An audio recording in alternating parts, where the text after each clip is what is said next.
Yehova Baba imwiwe kudenga itaindirimbike Makila Production.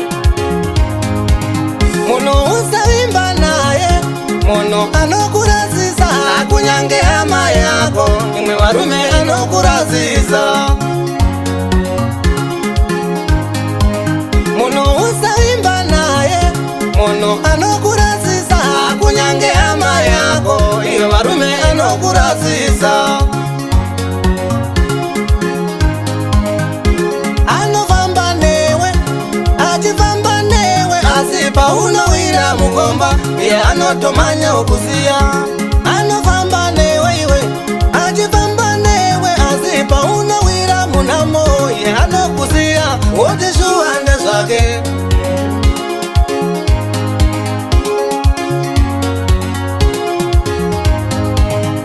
chero mudzimai wako anokurasisa usavimba naye iye muno anokurasisa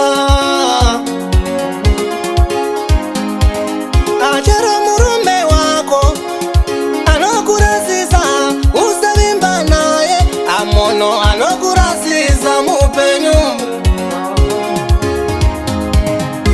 chinodiwa kuvimbika murarama asi chinodiwa kuvimbika hama yangu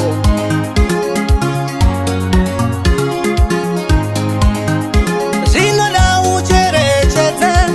kuti iye achikona kuvimbika kuda kwake here kana kuti mweya yakaipa chinongodiwa kuvimbika asi imwe chinongodiwa kuvimbika mupenyu chinongodiwa kuvimbika muraramo chinongodiwa kuvimbika mai vevana kuvimbika baba vevana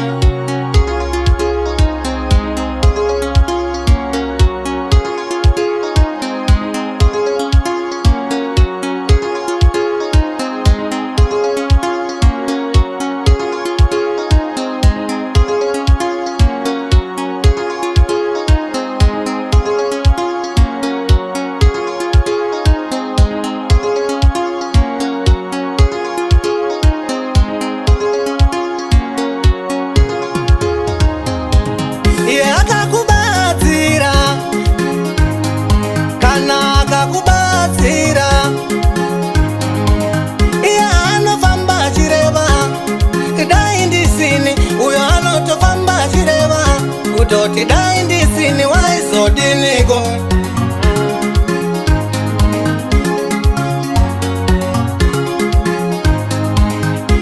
inozowandidaro apa uri mukoma wangu inozowandidaro apa uri mukoma wangu iwozondidaro apa muri sekuru wangu ka usavimba nemunoka anokurasisa iwe usavimba nemunoka anokurasisa aripo munhu mumwe chete iye asingatorasise ungotovimba naye uyoyo akurasise ndiwo mwari vekaka avakurasise utovimba naye uyoyo iye akurasise mupenyu wako ngativimbe namwari avakurasise mupenyu wako avakurasise jehovha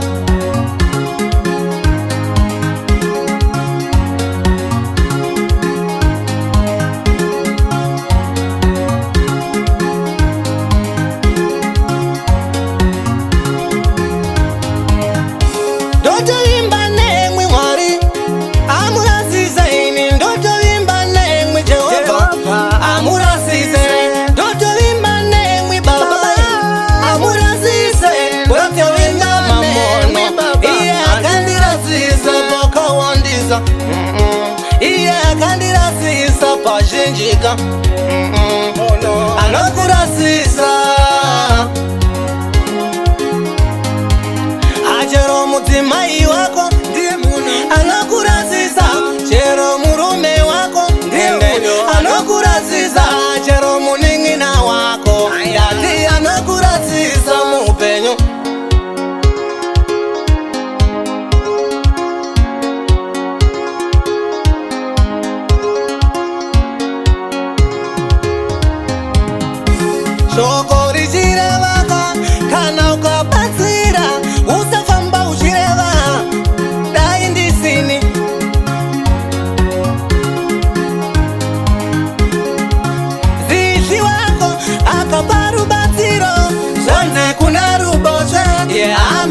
kutoziva